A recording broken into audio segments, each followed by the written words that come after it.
Natural progression from downward dog is into plank. I'll show you full plank and then we can drop to our knees. Again, it's part of a transition maybe to chaturanga, lowering down towards the floor.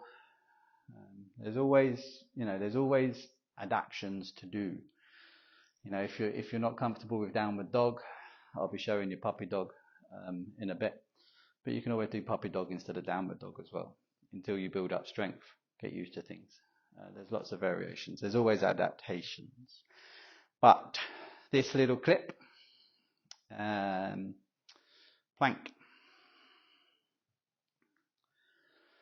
So again, I'm obsessed with the hands. We don't want to be cupping. We don't want to be doing this. We don't want the fingers kind of underneath. And, it's just some of the hand positions I bang on about. If you ever come to my class, I will always, yang classes anyway, I'll always get hands. Protect your wrists at all costs.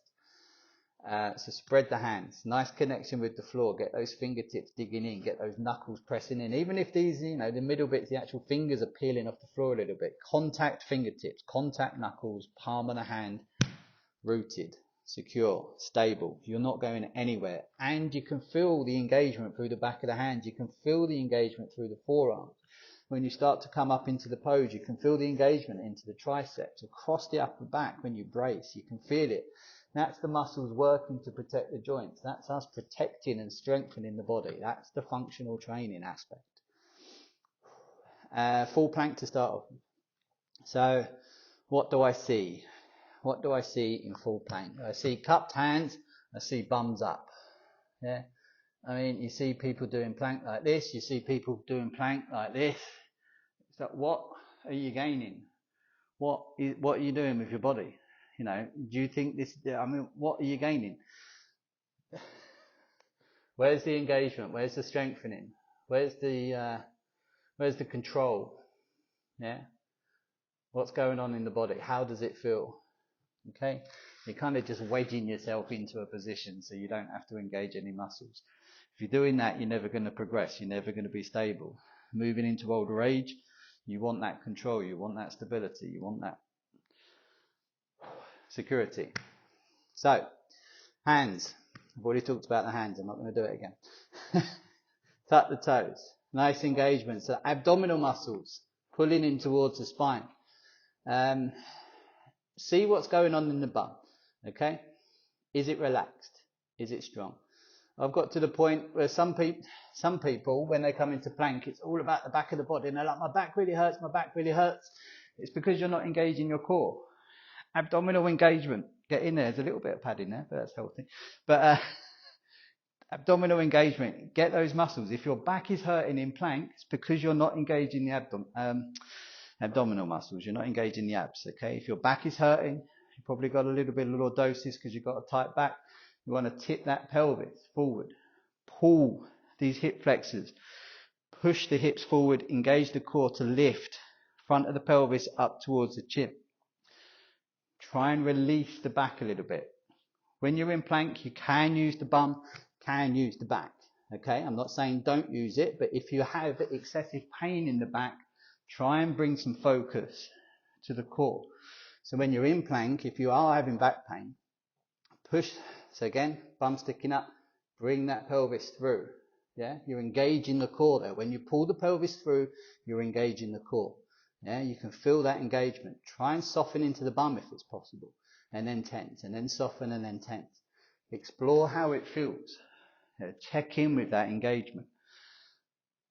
Plank is a beautiful pose. Super strong. It's good for the hands, good for the forearms, triceps, upper back. There's so many different variations. It's good for the core, the front.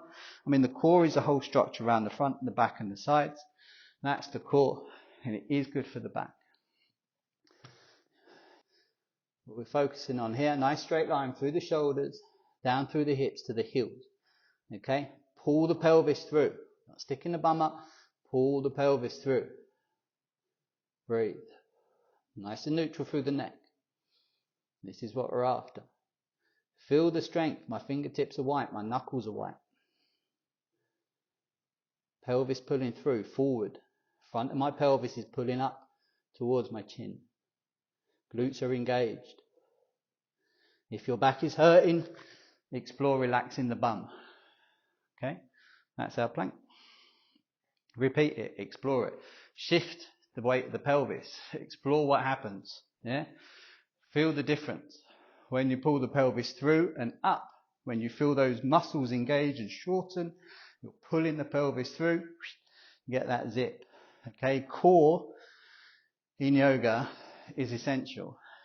Downward dog, plank.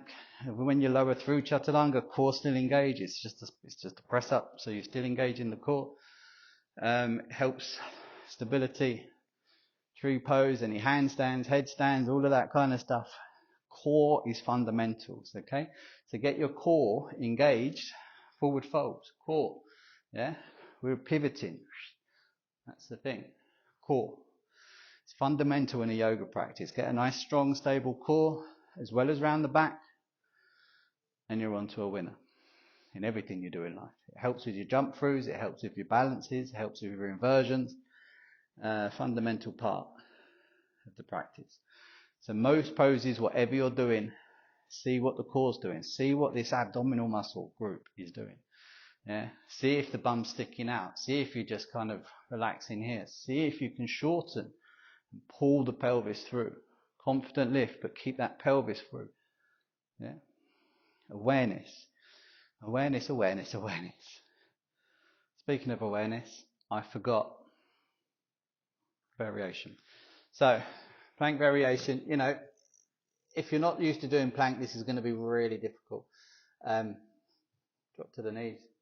Okay? We're not dropping to the knees and relaxing into the back. We drop to the knees, we're doing this, we're not. Feel into it. Feel into it. You know, the knuckles come up, the back drops, you're getting lower back compression, but is there any engagement? How is this going to help you strengthen to get into this? It's not, is it? So, even if you're taking the knees, I would say, find that position, even if you take one leg up. So find that position, you got that length from your plank, and then drop to the knees there. Then think about, whoop, get that pelvis coming through so you can feel the core engaging. Front of the pelvis coming up towards your chin. Get that core engagement. Spread the fingers, spread the hands, press the hands into the floor. Get nice and strong and stable. Feel the engagement up through your arms, into the back. Feel that core into the sternum, pulling up and engaging. Yeah, this is a progression. Then you can, from here, lift the knees up, drop down. Okay, lift the knees just a little bit, drop down. Yeah, lift the knees, drop down, but keep the pelvis pulling forward. We're not sticking the tush out. The bum goes up, we've lost integrity. Bring it through. Lift the knees, drop the knees, lift the knees, drop the knees. Yeah? So that's the progression. Again, for some, plank will be bloody difficult. So use the support, but keep the core engaged. The principle still applies. Hips come forward. Yeah. Brilliant. Well done.